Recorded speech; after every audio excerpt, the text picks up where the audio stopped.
Ladies and gentlemen, welcome back to Black and Blurred. Hi. That's Darren. It's me. I'm Brandon. Guys, it's time to get back to the roots. What do I mean by that? I know we've been doing Black and Blurred history. That's not the roots I'm talking about. Yeah, that's not the roots I'm talking about. Chicken George. It's time to get back to the roots. Chicken George. Is that Sula? Yeah, I think so. Toni Morrison. Right, yeah.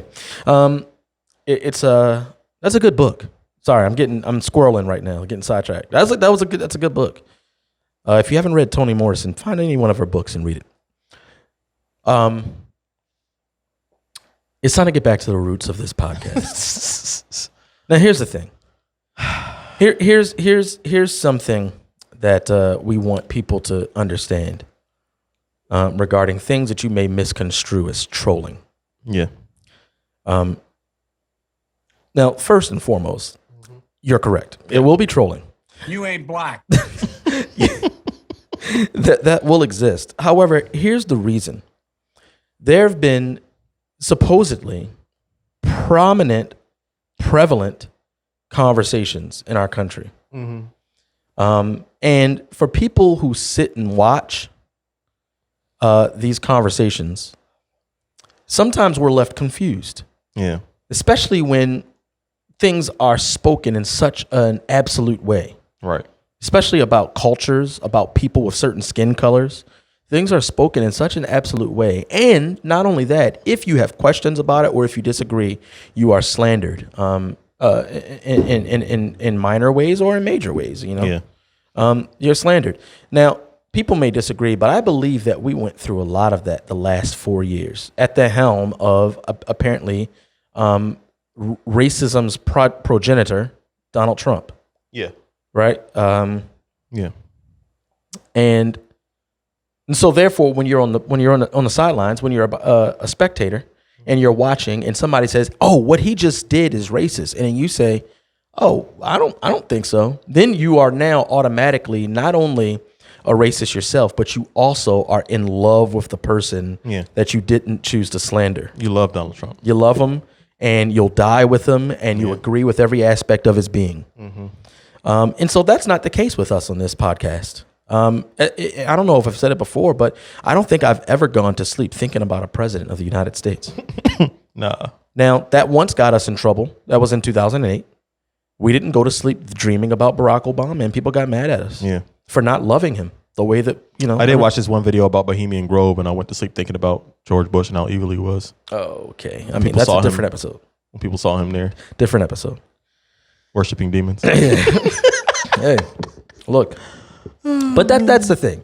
And so now, fast forward to now, after the 4 years of Donald Trump's presidency, we heard a lot of outcries from people, these like heartfelt posts about his hatred and how the Christian must be against him and because he has to be out of office. And I mean, someone send us an email or a message on Instagram or YouTube or something, and correct me if I'm wrong, but I think that people wanted him out of office because he was mean, right? I mean, that was the most thing. That was it, right? Hopefully the fact check, we needed something that says something like fact check. Yeah. I mean, but I think that's it. I think that was it, right? Because it was found out. That was mainly it. The Russian thing was a hoax.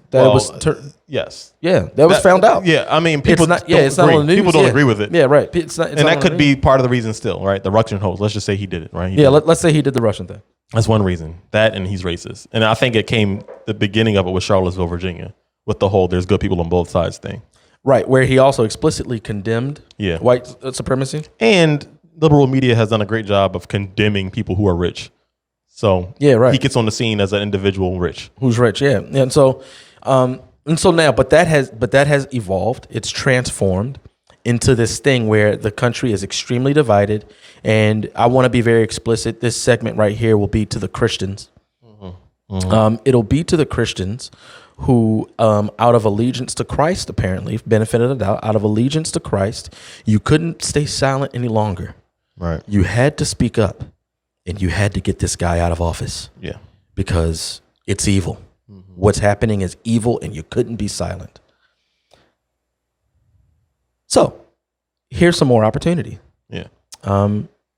What we want to do for you is ask you is that a principle that existed just for that 4-year span? Or is it a principle that exists no matter what? Because as black people in this country, no matter who the president is, we get front row tickets to a conversation that we don't get to actually join. Yeah. About us. Yeah.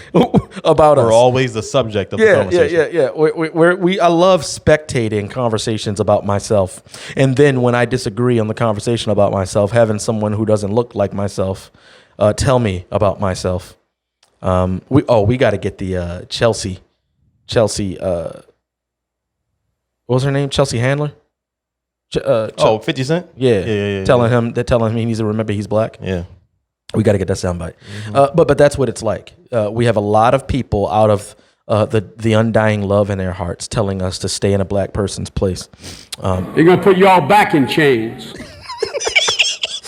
And so now, in freedom and in jest, what we're doing is we're going to not let you forget about it. Yeah. I once heard a very honest comment, and I commend this person. I won't name him, but I was just having a kickback time with some fellow pastors, and this one individual said, who's a pastor, and voted against Donald Trump. Just to be clear, because I think that's what makes this next comment that more noble and I think honest. Yeah. And what he said was is now we have to hold Biden accountable. Yeah. We have to be willing to speak against things that he does. Mm-hmm. And the reason that statement is so profound is because I think what's implicitly stated in that is our society, the way it's set up right now, it's harder to do that. Right. Than it was to do the former. Right. And speak about Trump and anyone who voted for him. Mm-hmm. But as far as any left-leaning ideology, it's harder to speak out against that. And the question is, does the truth matter? So we want to hit a quick segment. Yeah. And before we get into Darren's person. This is still Black and Blurred History Month. Yeah. And so we're going to get into Darren's individual. But before we do that, there are some things we stumbled upon here. There are some things that we stumbled upon. And starting is that apparently math is racist. Yeah. I thought she was playing the other video. Not yet. I'll play the clip. Oh, okay. I'll play that, but that's a different. Yeah. Right. That's different, yeah. But yeah, apparently math is racist. Yeah. And so even though the prologue of this was like talking about the presidents, what we're talking about is just the circumstance of the country and the way humanity is moving. This is what happens when you don't stand on anything true. Yeah. And so I'm sure that there are human philosophies that go into this, that if you read enough of them, you'll start to say, hey, you know what? You're right. Yeah. And that's why scripture is important to say, hey, don't be taken held by human philosophies. Also, be mindful, be awake. You've been awakened from death through Christ. Take advantage of that. Take advantage of that. Live with discernment. Oregon Department of Education promotes the dismantling of racism in math classes. It says that the Oregon Department of Education is promoting a so-called micro course in math equity, which begins later this month and will offer key tools for engagement and strategies to improve equitable outcomes for Black, Latinx, and multilingual students. Right. Right. And so once again, this is a conversation that apparently that involves us. That we're not a part of. And I don't remember thinking in my many math classes regarding engineering school that, you know what? I can't stand this racist homework, I knew it. This homework was racist. Having to remember this theorem. Yeah, but hey, so it says, well, that's just because you ain't black. So it goes on and it says this. As noted in Pathway to Equitable Math Instruction, Stride 1 Toolkit, one of the ways to do this is by visibilizing that's what it says. Yeah. Well, visibilizing. Yeah. Is by visibilizing the toxic characteristics of white supremacy culture with respect to math. So first, before I read this list, when we have math conversations, white people, you better shut up. Hush your mouth. You don't have no say in this. No. You've been tainted. Right. You can't handle Right. Objective truths like math. And so these toxic characteristics include the focus is on getting the right answer, Darren. Look, hey, when I ask you what's 1 + 1, don't tell me the right answer. All right. Tell me your answer. Yeah. And don't show the work. Right. Don't show the work. Because that's racist too. That's toxic. Focusing on getting the right answer. Which in and of itself is a dismantlingism of objective truth and absolute truth. I mean, there's no such thing as a man. There's no such thing as a woman. And so why not go for the heart of it all? Objective truth practices like mathematics. Right. And so another toxic characteristic, independent practice is valued over teamwork and collaboration. This is math we're talking about. Independent practice. I don't know if they're talking about just metaphysically math in general, but math-based disciplines, like engineering. Yeah. My entire college career involved a multitude of people. Right. Our assignments, our projects, we had to work together on things, and we used math as a tool. Yeah. And apparently, we were slaves because our school was trying to put us back in chains. They're going to put you all back in chains. Our school was trying to put us back in chains. Okay, that's a toxic characteristic. Real world math, quote unquote, is valued over math in the real world. Now, that one flies over me. I don't know what that actually means. Real world math is valued over math in the real world? Yeah. Real world math. Not really sure. It doesn't. That's a contradiction. I don't know what it means. Moving on. Students are tracked into courses, pathways, and within the classroom. TRACK? Yeah. They're like, I guess the student's progress is tracked throughout the course and throughout the class. So that's racist to be tracked in that way, having your progress tracked. And in that sense, parenting is inherently racist. Participation structures reinforce dominant ways of being. Thanks.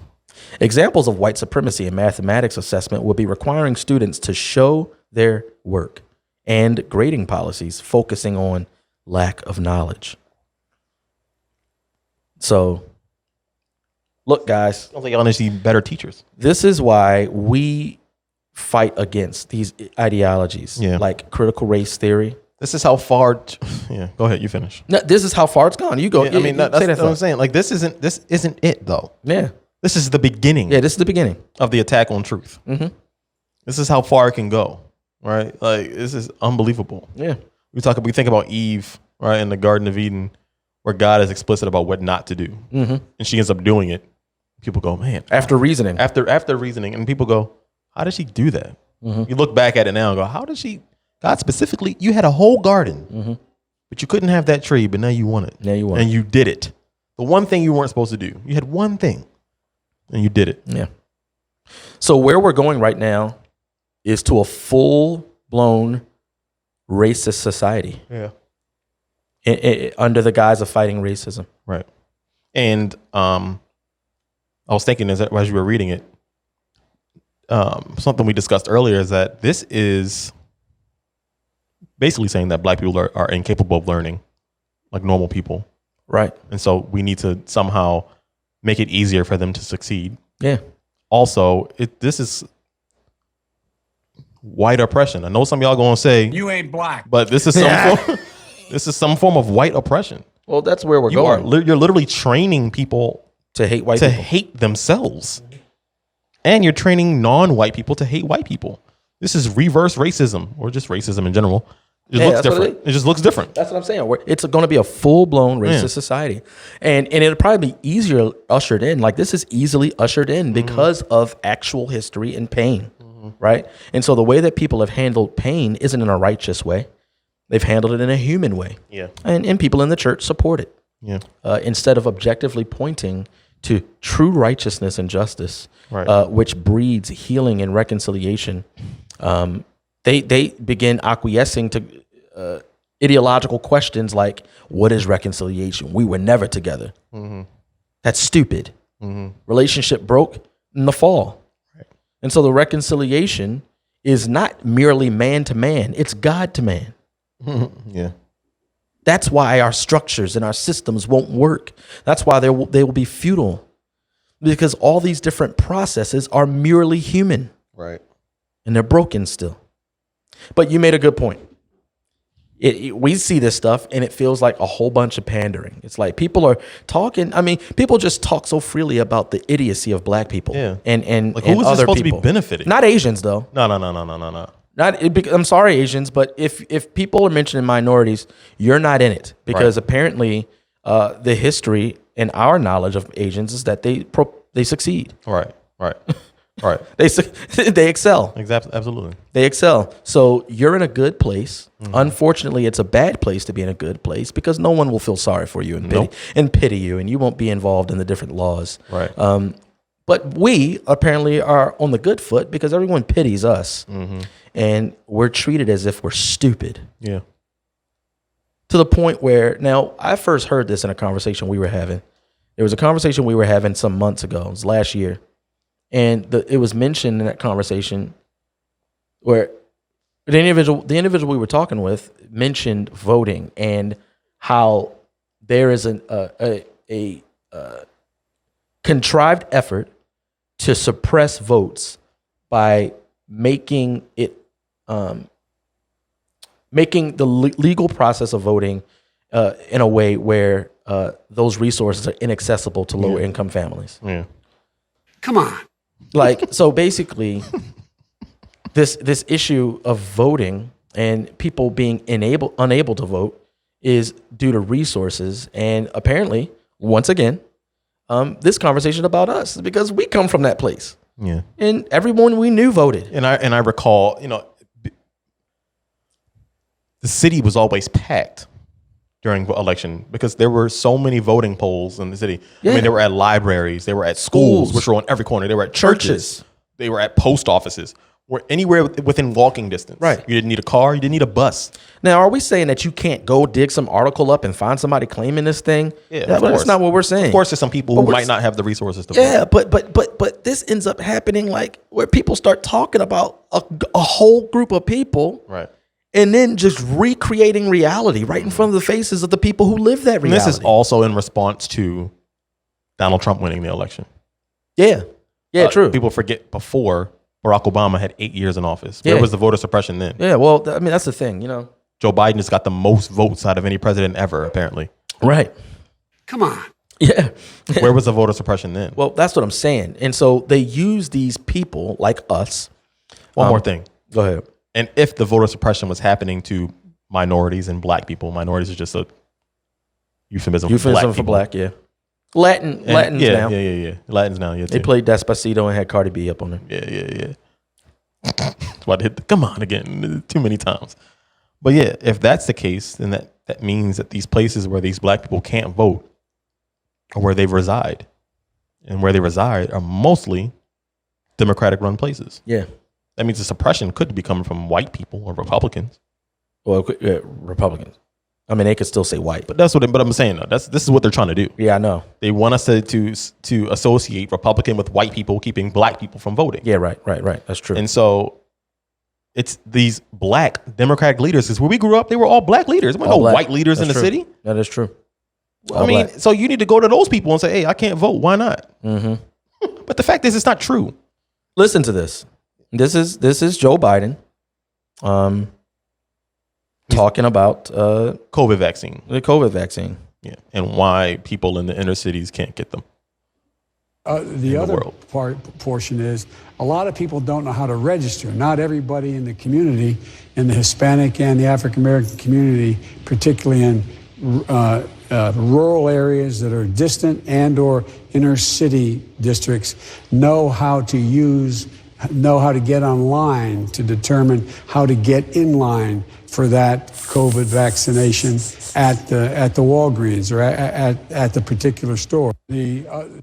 Come on. And he thought he hit him with a gem. He did. He thought he hit him with a gem. He hit him with the smirk. Yeah. Don't know how to get online to get in line. Mm-hmm. And so now there was a video that someone did. You remember this guy's name? YouTuber or whatever it was that we watched. Did that Essentially, video? yeah. Well, no. The video we watched was before he said this. Okay. The video we watched was about voter suppression.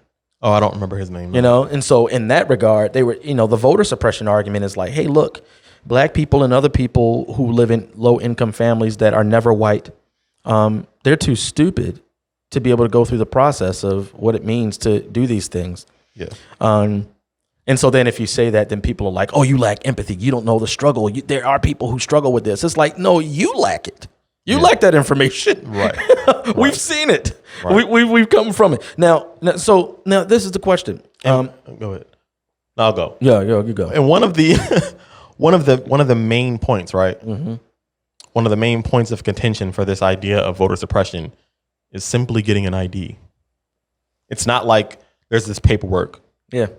How much paperwork have you filled out to vote? How much holes and hoops have you had to jump through to figure out paperwork to vote? None. Got to do that for a gun, though. Yeah, right. Yeah. So, yeah. And so there is no paperwork, right? Black people can join the military. There's so much you got to do to join the military. Yeah. But you can't vote. You can't get an ID. You know how dumb that makes people It makes look? you seem stupid. That you can't find someone who can help you get an ID. Even if you don't have a car, you don't even know the process, you've never done before. Mm-hmm. There's no one around you that can get you an ID. No, here's the blind spot. For people who aren't Black American, and are intellectually honest, I'll say. Yeah. Because you have Black Americans who aren't intellectually honest, and they'll jump on this bandwagon of bashing whoever the target is, no matter what. But if you're intellectually honest, a blind spot is that you don't know that it makes you feel stupid. Right. They're not talking about you. Right. Right. Apparently, your white skin color gives you the brains and every single resource you could ever need in life. Mm-hmm. And so when you're spoken of in such a passing way as inept, then it's like, fall back. Fall back. So this YouTuber I'm talking about was on a college campus, and he was bringing this up. It's like, yeah, what do you think about, this issue with people in low income communities? I'm starting to forget all the different titles. Yeah, no, yeah. You just say Black communities. city. That's what you're talking about. Or the city, yeah. People who live in the city having trouble to getting having access to resources. And, there are people, every person's non-Black, they're asking this question. Like, yeah, there's like, it's not fair because they don't have the access to this. They don't know how to do these things. I mean, they're spoken of in such a pitiful way. Yeah. Pitiful. Mm-hmm. Anybody who's listened to me talk about communities and impoverishment and the way that we view one another, that I'm passionate about pity versus love. Yeah. There's a big difference. There's a big difference. Not only is it a big difference, we speak it well because we encountered so many people who had pity on us and did not value us. Right. And so they're speaking of Black people in this pitiful way. And then they start asking Black people, he's like, hey, this is what these individuals said about being able to vote and having access to the internet. And Black people were saying, okay, why would they think I don't have the internet? Right. Why would they think I don't have an ID? I had an ID since I was 16. Right. Why do they think I can't do this? Every single one. Yeah. Why would they think that? No, I go to work. I get paid. Right. I know how to buy things with my money. Mm-hmm. I bought an ID. And people are responding like, what? Why in the world? But this is what's being pushed in all of our academia. Yeah. And so all the privileged people run toward academia to get their information on people who walk right in front of their faces instead of asking. And all of this, like I said, was in response to Donald Trump winning. And this is how they have rigged the election to say that, or rigged our minds to say that the election process is racist. Yeah. Voting itself is racist. Well, that's inevitably true if math is racist. Right. So therefore, if you make people believe that Black people don't have the same opportunity to vote as white people, that means that the white people are always going to have who they want in power. Right. And that's just not true. It hasn't been true historically. Yeah. It just hasn't been. Yeah. And obviously that conversation can go into a rabbit hole, but we'll leave it there so that Darren can drop some knowledge bombs. This is actually sort of linked. Yeah, that's right. Talk about resources. It's sort of linked. Well, because it also undermines the great accomplishments from the historical Black Americans. Right, right. It undermines our ability to contribute today. Yeah. All of that is undermined, and everybody's just regurgitating what their favorite article said. And you have quote unquote black people walking in front of your face, and you're not having real conversations about these topics that we're all stuffed into. Right. All right, I'm done. You go. We can get into it later because this isn't too long. This is about a woman born Mary Jane McLeod. She was born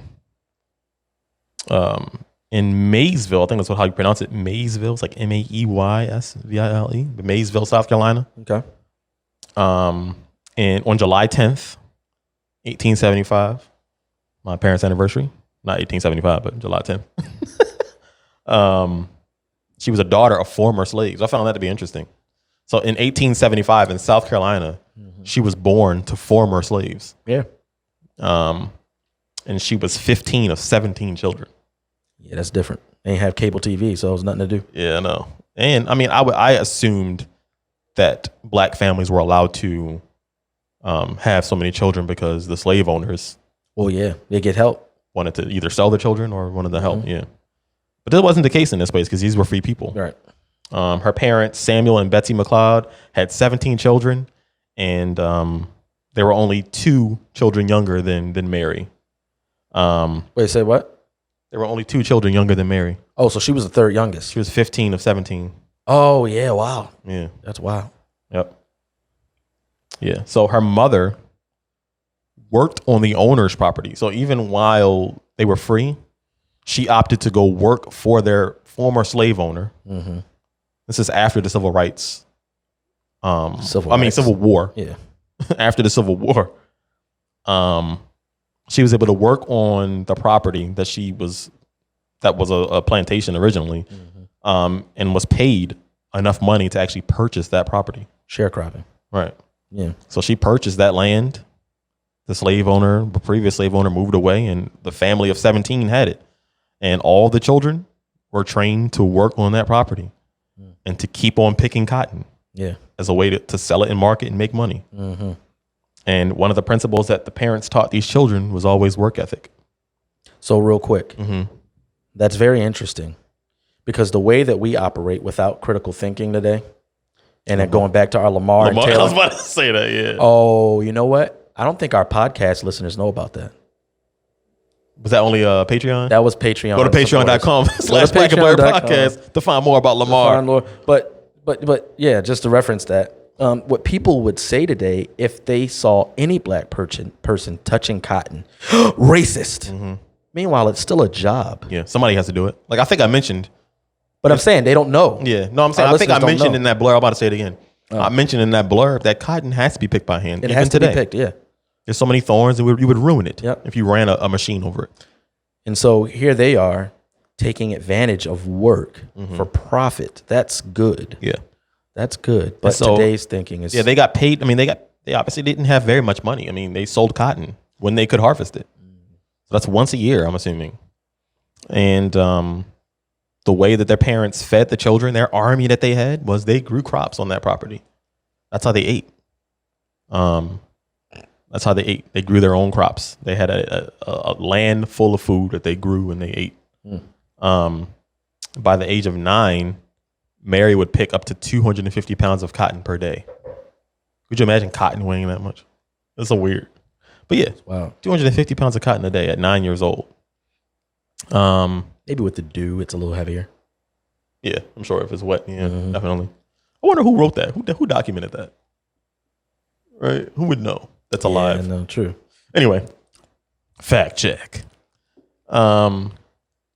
Later on in life, well, this is not that much later on in life. She was 10 or 11. She enrolled in Trinity Presbyterian Mission School at 10 years old. Yep. Oh goodness, another one of these Christians. Yeah, I know, where she learned to read and write. And she also went to study at Scotia Seminary in North Carolina and Moody Bible Institute in Chicago. She wanted to be a missionary. And what she did was she would literally walk 8.5 miles to school at 10 years old.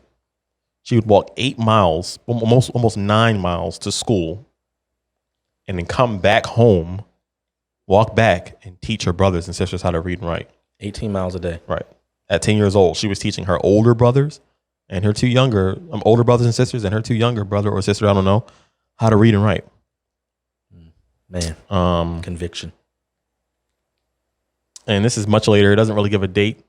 I guess later on in life, she became a teacher at Haynes Institute in Augusta, Georgia.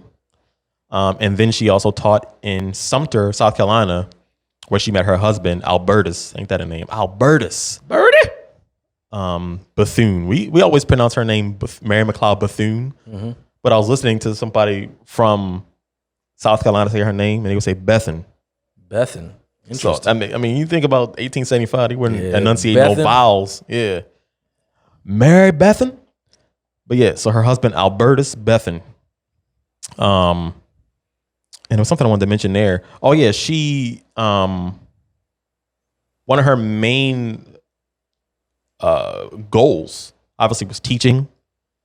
Whether it was the Bible, read and write, it was teaching women specifically. That's what she wanted to do because she realized that the women were the ones that were home most of the time. Mm-hmm. The husbands and men had jobs at young ages. They went to go work. So it's not that she didn't want to teach these men, but the women were home doing nothing other than caring for children and farming. And so they were very deprived of information. And so she always had a goal of just starting a school for women. And that dream of starting a school took her to Daytona Beach, Florida in 1904. And before she went to Daytona Beach, she was at Palatha, Florida. She started a school for girls. It was about 7 girls at the time. And she built the chairs herself. They would chop trees, build the chairs and the tables out of like old cardboard, and they would use gooseberries for ink. So all that, there are no resources. She wasn't crying that. She was like, let's make them. Let's make the resources. Like literally took pieces of wood, dipped it in elderberry juice, and would write that way. And so later in the 1930s, I mean, and this is her most of her young life, traveling and teaching with very little money. Yeah, she didn't get paid to teach. She wasn't getting, nobody was funding her. Yeah, early on, she was doing it because it was a passion, and she saw there was a need in her community, and so she did it. And this is in the 1930s. This is where it gets interesting. People like Franklin D. Roosevelt, John D. Rockefeller, and James Gamble, the founder of Procter & Gamble, funded her, gave her money to start a school. Wow. Right. I found that very interesting. Now, what I was reading documents that a lot of the people in her family, they were all Republicans because of Abraham Lincoln. Yeah. That really, a lot of black people then were Republicans. Absolutely. And people documented that Eleanor Roosevelt, the wife of Franklin D. Roosevelt, befriended her. They were like best friends. Franklin D. Roosevelt made her leader of the Black Cabinet, which was a bunch of black leadership in his cabinet, specifically to help people in the black communities. These were leaders in his cabinet, literally called the Black Cabinet. Wow. And I thought, they was pandering back then too, huh? And why would you call it the Black Cabinet? If you just wanted her to be a leader in your cabinet, then just have a person in your cabinet and say, I trust your decisions. Unfortunately, that's the way masses respond. Yeah. And so I think that there is, even today, there is in some regard a need to address through titles, right? So let's say that a president today named something the Black Cabinet. There is a need, and politicians know this, there's a need to implicitly make a statement that says, I have seen your issues, I have heard your complaints, and my decision has is incorporating all of the weightiness of that into doing this. There's a need for that. But that's what I was saying. I initially thought that. But they've taken it too far. No, I'm telling you today. Yeah. But as I was reading this, I initially thought, oh man, it was pandering. But then when I saw that John D. Rockefeller, James Gamble, and these guys donated upwards of $60 million to her. So they were doing something real.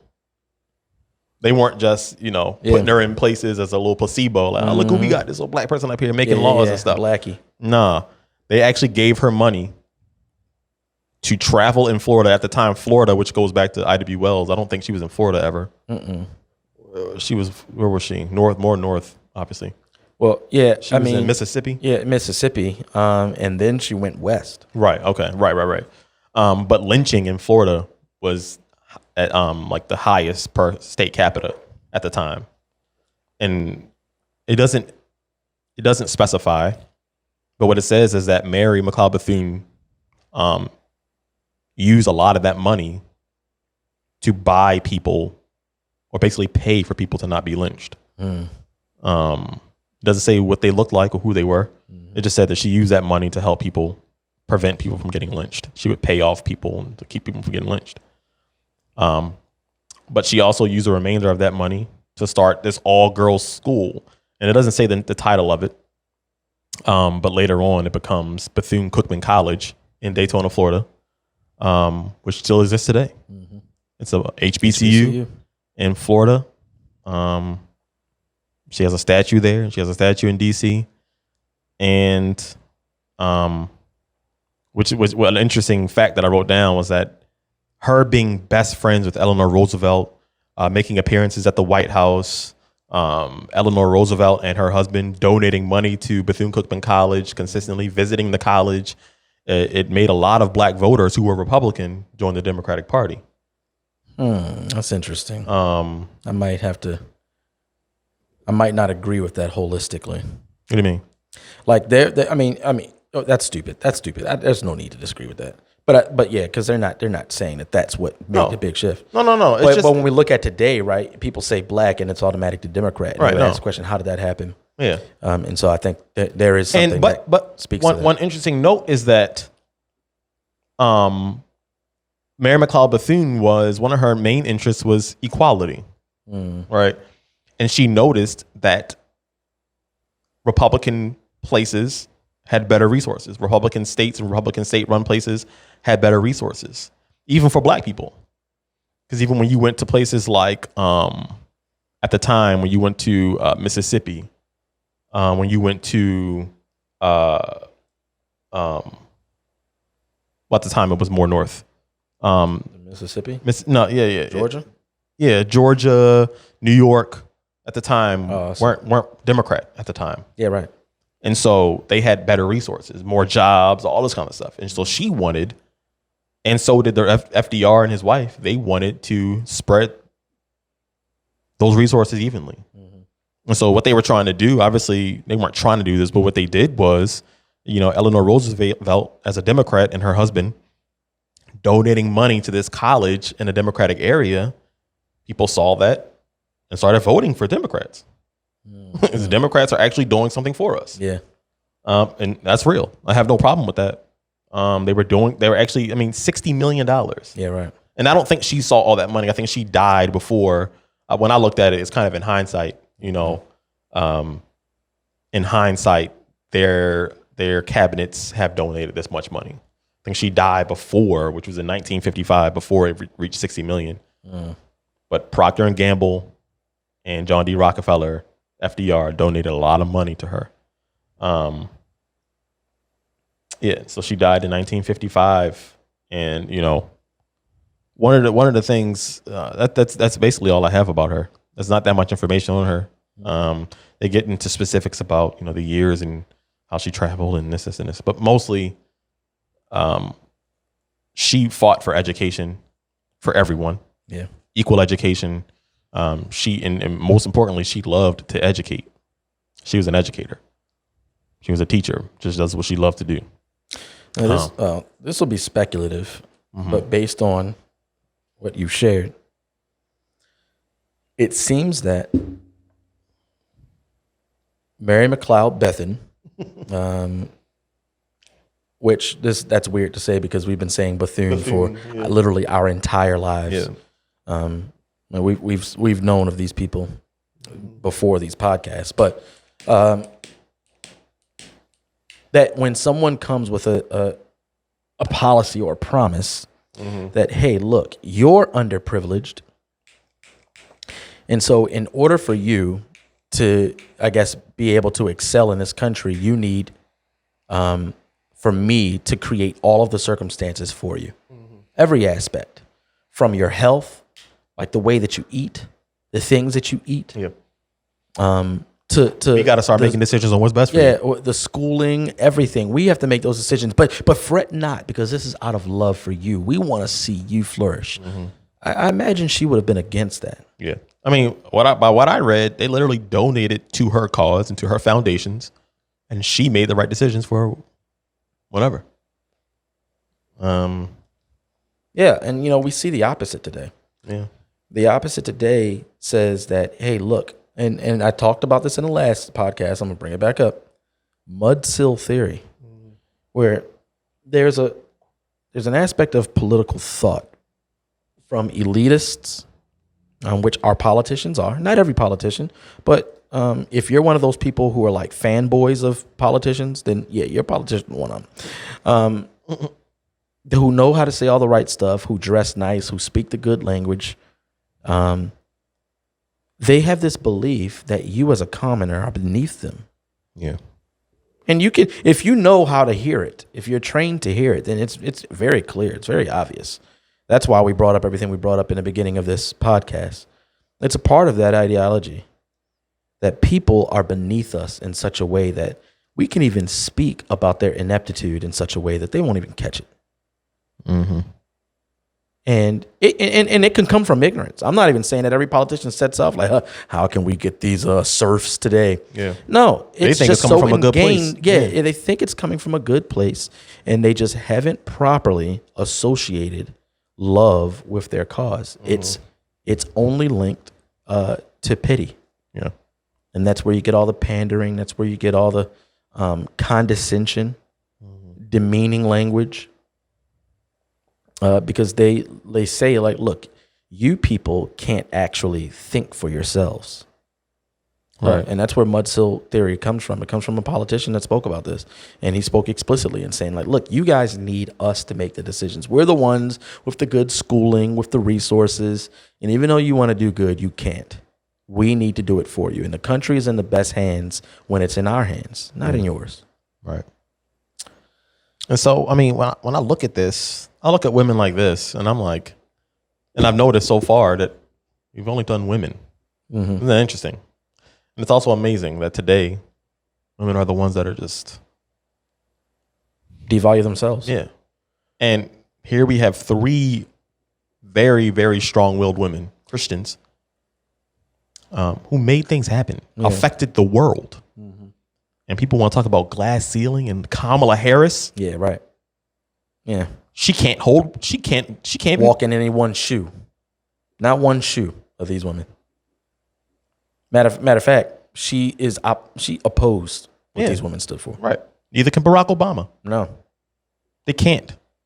And that has nothing to do with Kamala Harris and Barack Obama are bad people. Nah, it's just these people have existed already. They paved the way. Right. The reason Kamala Harris is able to be vice president is because of women like this. Yeah. Women like this. Yeah. But we're told not to honor these women because of the things that they valued, which are no longer valued today. And we're in a postmodern society where truth is the enemy. And these women were about the truth. And, we didn't plan on doing women. Like, we individually chose our people. Yeah. I still haven't chosen my last person. So maybe I'll do a dude, though. Yeah. Since we've done all women. But yeah, man, I think it's just very frustrating to see all this happening and watch people behave as automatons. And let me revisit that statement that gentleman I spoke about made during our time hanging out. That now we have to hold Barack Obama accountable. Now here's the thing. Joe Biden. Tomato. And so now here's the thing. That should be the case for every president. Yeah. But the only reason that statement has been made is because there was a witch hunt. What's the word I'm looking for? It's a mathematic term. It's a racist term. Man, I can't think right now. Vector mechanics. No, shut up. I can't think, but it was just unequally weighted, Yeah. disproportionate. There was a disproportionate kind of caricaturism of Trump in all of our media. Yeah. And so if you're the individual that says one thing out of line with what our media and our celebrities are telling us to say, then you are therefore a supporter and you're blinded by your racism. And so that's why that statement would be made. Like, now we have to hold Biden accountable because we went all out with foolishness about Donald Trump. Yeah. We got very upset when he took a picture with a Bible. Meanwhile, every single president swears on the Bible and doesn't stand for it. We don't care. We're silent. Yeah. We got very up in arms about things like titling the COVID virus the Chinese flu. Kung virus. flu. Kung flu. Yeah, No, I'm talking about, in a derogatory, derogatory comment, which, yes, is a stupid comment. Yeah. But people are taking the opportunity to say, here's my chance to espouse my hatred for this person. And so now, if you took a chance for that type of side gaffe that we could easily personally say, man, I would never say that. Now you got to do that for Biden. Right. And has he done those Here's things? Here's the one thing, right? Here's the main difference, I would say. Joe Biden is making this stuff policy. Right. The stuff he's saying is a matter of policy. Donald Trump said stupid stuff. You know what I mean? He said dumb things in dumb ways at terrible times. It's because he just doesn't know how to speak, and he's dumb. He says dumb stuff. Joe Biden's like, policy. Yeah. Mathematics. It's racist. You know what I mean? Like, Did Joe Biden say this? No. Oh, I'm just saying these are the progressive ideologies that are being pushed in forward. college campuses that liberal media is silent about. And so here's now when I get angry, this is what angers me, is that the zeal people have for their politics outweighs in exponential form their zeal for the gospel. I'm talking to you Christians. Yeah. That's all I'll always talk about in these type of rants. I don't hold non-Christians to a Christian standard. I share the gospel with them. But the gospel's been entrusted to you. And the zeal that people have for their politics far outweighs the zeal they have for the gospel. Standing on the authority and truth of Scripture, watching and high-fiving people who have deep thirsting hearts. And maybe their thirst comes out in saying that I felt like something was missing. I'm not a man, I'm a woman. I'm not a woman, I'm a man. And then we're high-fiving them and saying, yeah, that's right. Who am I to tell you that's not correct? I'm a child of the Most High God who has fulfilled every single need in me through Jesus Christ. And now I hear you and I see you mentioning that very same thirst and need, and I share him with you not. I don't know why when I get angry, I get Elizabethan. No. But whatever. Shakespearean. Like, that's the angering thing. And it shows in people's silence today. People are silent. They got what they wanted. We got a president who is a huge supporter of abortion and a huge supporter of defaming what marriage is, what manhood is, what womanhood is. And we'll just wait until the next time our media and celebrities tell us to march, and then we'll have those same Christians back in our ear. It'll be in 4 years. Yeah. Maybe sooner, though. You never know. 2 years. I'm just saying, you never know what the actual issue will be. Whenever the marching orders go out, whenever the marching orders go out, then they march. Yeah. And it's like, well, who is your Lord, really? Yeah. Who is your Lord, really? You have people who are struggling with the fact that they've had abortions, people struggling with a decision on whether or not to get an abortion, and we're sitting here bickering and arguing about whether or not a woman owns her body. Christian, don't you know you are not your own self? Right. None of us are.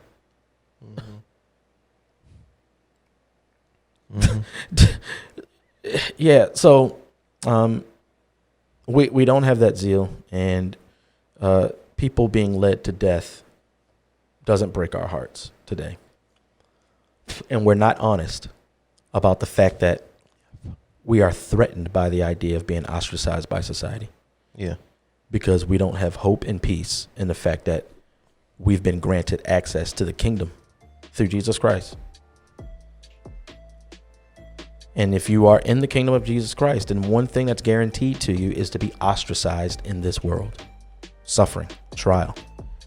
But take heart, because blessed are those who are persecuted for my sake. Not your politics' sake. Not your favorite Republican. Not your favorite Democrat. Not your favorite communist. But for my sake. Mm-hmm. You're blessed. So we'll continue poking holes in the darkness with our podcasts. And we appreciate you guys joining in Black and Blurred, where you're guaranteed to hear one of two things: our humble opinion, You ain't black, or the facts. Let's let it go.